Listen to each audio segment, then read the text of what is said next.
Emmanuelle Gauthier, CEO et cofondatrice de Ginger, qui est l'application qui met les experts de la santé des femmes dans la poche de toutes.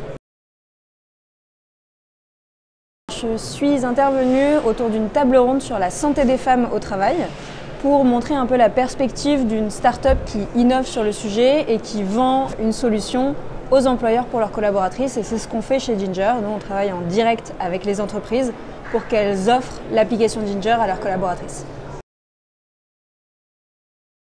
L'application Ginger, c'est une application derrière laquelle il y a une équipe de soignants pluridisciplinaires avec des médecins, des sages-femmes, des professionnels paramédicaux qui vont répondre en continu et en instantané à nos utilisatrices, donc pour les accompagner sur toutes leurs problématiques, de la puberté à la ménopause, en passant par les pathologies chroniques, ce qui nous permet en fait d'adresser 100% des collaboratrices d'une entreprise.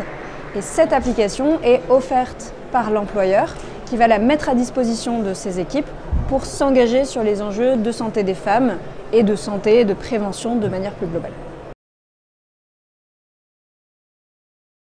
Alors aujourd'hui, on travaille déjà avec une dizaine d'entreprises qui viennent de secteurs différents, avec des tailles très différentes et qui ont mis à disposition Ginger auprès de leurs collaboratrices. Certaines mutuelles aussi l'ont mis à disposition d'adhérentes. Ce qu'on a comme premier retour, c'est que déjà on a 95% de taux de satisfaction de la part de nos utilisatrices et on en est très fiers parce qu'on sait que la solution les aide au quotidien. On sait aussi qu'on agit sur l'engagement des collaboratrices parce que 78% d'entre elles indiquent que Ginger renforce leur confiance envers leur entreprise et que dans 80% des cas, une conversation sur Ginger, ça permet à une collaboratrice d'éviter une consultation médicale. Donc de cette manière-là, on agit sur toutes les problématiques d'absentéisme en étant vraiment à la racine du sujet. On a tout récemment ouvert le B2C parce qu'on avait une demande entrante d'autres réseaux qui nous permet de toucher notamment des indépendantes, des femmes qui sont au chômage ou qui ne font pas partie de la population active. C'était très important pour nous de rendre vraiment ces experts de la santé des femmes accessibles à toutes. Donc notre nouveauté, c'est vraiment cet accès aux particuliers, même si on continue d'être convaincu que ce sujet doit être porté par les entreprises et est très valorisant autant pour les employés que pour les employeurs quand c'est le cas.